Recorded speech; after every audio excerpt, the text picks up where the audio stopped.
Іштен жану қозғалтқышы қалай жұмыс істейді? Жанармайды энергияға айналдырып, көлікті қозғалысқа келтіретін механизм. Ол 4 негізгі кезең арқылы жұмыс істейді. Қабылдау пуск поршень төмен түсіп, цилиндрге ауа мен жанармай қоспасы кіреді. Қысу шәте поршень жоғары көтеріліп, қоспаны қысады. Нәтижесінде оның температурасы мен қысымы артады. Жану жұмыс жүрісі ұшқыннан қоспа жанады. Қуатты жарылыс пайда болып, поршеньді төмен итереді. Шығару выпуск пайдаланылған газдар сыртқа шығарылады, ал қозғалтқыш циклді қайта бастайды. Бұл процесс секунд сайын жүздеген рет қайталанып, енді білікті айналдырады. Соның арқасында көлік қозғалады. Қызықты факт: қозғалтқыш минутына 2000-нан 7000 айналым жасайды. Ал цилиндр ішіндегі температура 2500 градус 100 градусов 2000-нанға дейін жетуі мүмкін.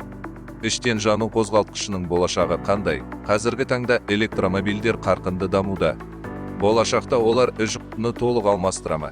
Әлде гибридті технологиялар дамуды жалғастыра ма? Өз ойыңызды пікірде қалдырыңыз.